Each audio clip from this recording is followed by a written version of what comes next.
잔금 납부를 하지 않으셨던 거잖아요. 좀. 그렇죠. 입찰 보증금을 날렸죠.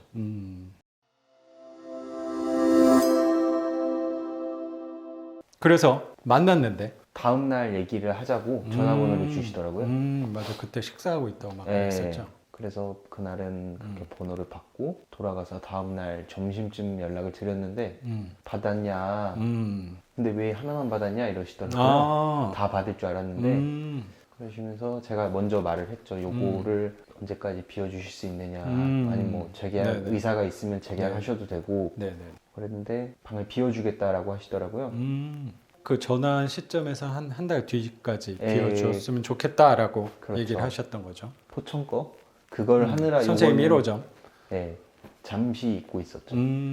그러다가 포천 게 어느 정도 풀리고 할 때쯤 네.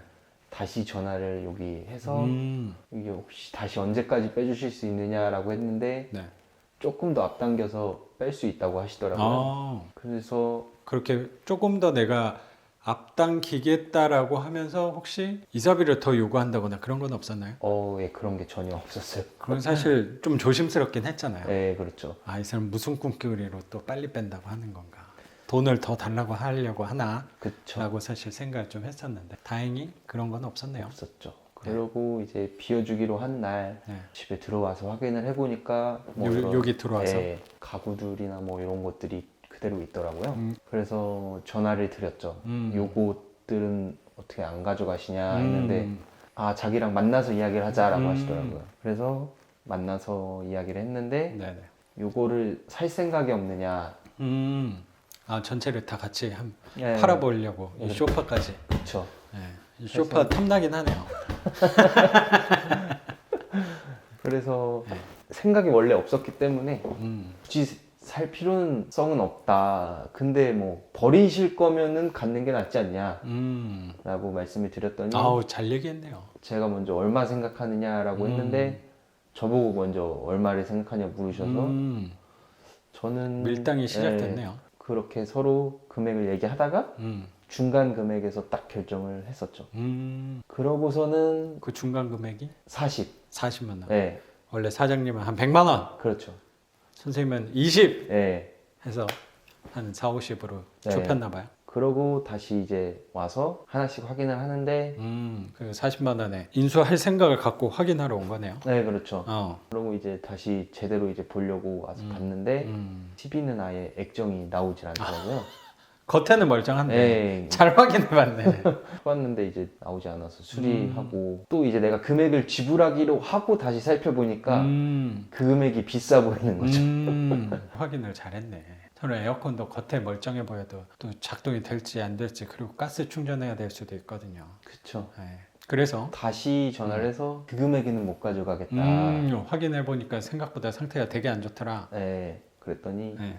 본인이 가져가겠다라고 하신 상태죠. 결국에는 선생님이 이사 비용도 지불하지 않았죠. 않고 명도를 완료하신 거고 이것도 사실 우리가 안 갖고 간다 이러면 돈 내고 버려야 되는데 예, 그렇죠. 가전제품 같은 경우는 뭐 옵션을 두고 써도 되는데 이런 것들은 사실 짐이 될 수도 있어서 정말 현명하게 명도를 완료하셨네요, 선생님. 되게 운이 잘 풀렸네요. 운이 진짜 잘 풀렸어요. 네. 선생님이 전에 얘기하셨던 사주에서 나온 네. 부동산 잘 될 거다. 아, 그거 아니었나요? 아, 뭐 그런 내용이죠. 네.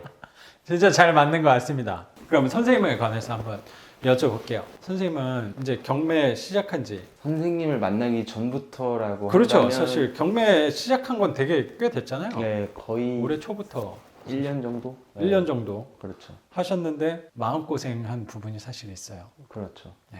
시련의 아픔을 딛고 처음에 사실 선생님이 이렇게 뭐 책 보고 독학을 하셨다 그랬었네. 수업을 뭐 또 들었다 그랬나? 읽고 수업도 들었었죠. 일반 들었는데? 학원에 가서. 들었는데 사실 좀 그 물건의 선생님의 기준이 사실 그때는 그렇게 명확하지 않아가지고 맞아요. 기준도 없었고 비용 계산하거나 이런 것도 사실 명확히 잡히지 않는 상태였죠.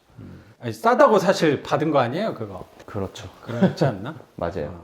워낙 근데 싸서. 좀 거기서 잔금 납부를 하지 않으셨던 거잖아요. 좀. 그렇죠. 입찰 보증금을 날렸죠. 그래서 선생님이 저를 만나서 시작하신 게 한 3개월 됐나요? 저 정도? 3개월 전에 하고 입찰은 한 달 전, 한 한 달 전부터 시작을 했던 거고. 2달 전부터 시작했구나. 아, 그쵸. 거의 그렇게 되겠네요. 2달 전부터 해서 갑자기 집이 2채가 됐네. 그쵸. 몇 달 사이에. 선생님은 누가 봐도 사실 뭐 선생님 직업을 말씀드리기는 어렵지만 굉장히 안정적인 직장. 그리고 나이가 또 엄청 어리잖아요. 그쵸. 지금 다니는 회사는 경력이 그렇게 한 네. 1년 정도 되셨다 그랬나? 네, 그 정도 됐죠. 하고 선생님 나이 여쭤봐도 될까요? 이제 7. 27살인데 지금 다니는 회사도 한 1년 정도밖에 안 다니시고 젊은 나이에 그냥 남들은 이렇게 놀러 다니고 해외여행 다니고 그리고 이제 취업했으면 사실 좀 즐겨야 되잖아요. 어떻게 보면 돈도 좀 쓰고 근데 그렇게 안정적인 회사에 다니면서도 어린 나이에 왜 경매를 하는지 한번 여쭤봐도 될까요? 그러니까 월세에서 얻는 수익이 네. 급여를 올리는 것보다 더 빠른 방법이다라고 생각이 들었던 것 같아요. 그 나이에 그런 생각을 했다니. 그리고 해보니까 네. 이제 낙찰 받고 뭔가 명도 진행하는 게 음. 재미가 있더라고요.